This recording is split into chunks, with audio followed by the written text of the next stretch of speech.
জীবনে এমন কিছু মুহূর্ত আসে যা শুধু ইতিহাসই নয়, মনেও চিরস্থায়ী ছাপ ফেলে যায়।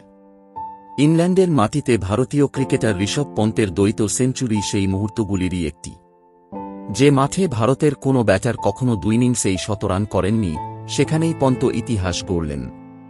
প্রথম ইনিংসে দৃঢ় আত্মবিশ্বাসে সেঞ্চুরি করে বুঝিয়ে দেন, পিছনে ফিরে দেখার সময় নয়। কিন্তু তখনও কেউ জানত না, দ্বিতীয় ইনিংসে তিনি আরও একবার বিস্ফোরণ ঘটাবেন।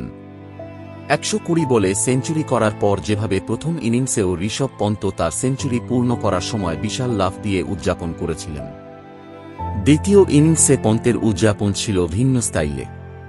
ক্লান্তির কারণে তিনি লাফ দেননি এবং সুনীল গাভাস্কারও তাকে লাফ দিতে বলছিলেন, কিন্তু পন্ত বলেছিলেন যে তিনি পরে করবেন।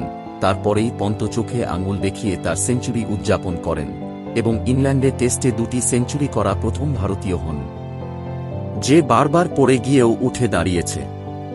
সেই উদযাপন ছিল আত্মবিশ্বাসের, অধ্যবসায়ের এবং সাহসের প্রতীক।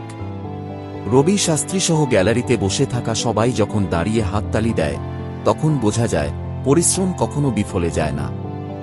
ঋষভ পন্ত প্রমাণ করে দিলেন, ইতিহাস বদলাতে শুধু প্রতিভা নয়, লাগে ইচ্ছাশক্তি।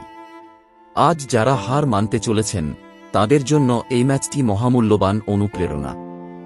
আজ নয় তো কাল আপনি পারবেন, শুধু লড়াই চালিয়ে যান।